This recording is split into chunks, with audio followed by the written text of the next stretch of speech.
จ้าอืมอายุเท่าไรก็ตอนนี้ก็เข้าขาก็เข้าเนี่ยโอ้ระวังเลยอะปาดเขารักเก่าแล้วคืออายุยืนคักแต่ว่าเฮ็ดจังไดคืออายุยืนเตียบอกวิธีการอ้าว อยู่การกินนะอายุเยอะนี่หนึ่งอืมให้ซ้ำมาหากินโดยชอบครับแล้วไปหาตัวคน ห่วยมันเกี่ยวกันอยู่บ่หวยตัวมันบาปตัว โอ้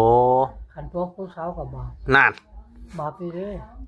ตัวผู้สาวกับบาด เสียวเขาบ่เอา โอ้เป็นซั่นบ่ เขากระสาบแซงนะใหญ่เขาไปแล้ว ห่วยตัวผู้สาวมันเกี่ยวหยังกับอายุยืนบาดที่นี่ เอาขันเขาเอาจริงใจเขาเอา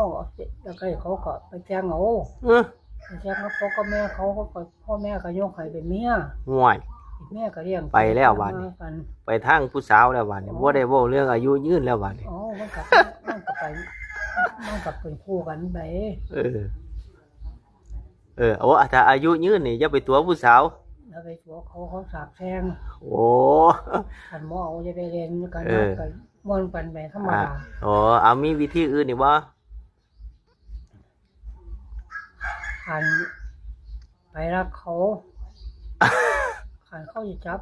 ตัวเนี่ยบ่ตัวว่าบ่รัก เออ เขาบ่ว่า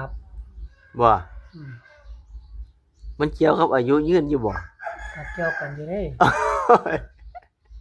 ร่วมซื้อสัตว์ตรงไปตรงมามันเกี่ยวกันอยู่ได้ โอ้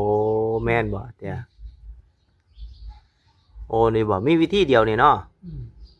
เอาหั่นน่ะ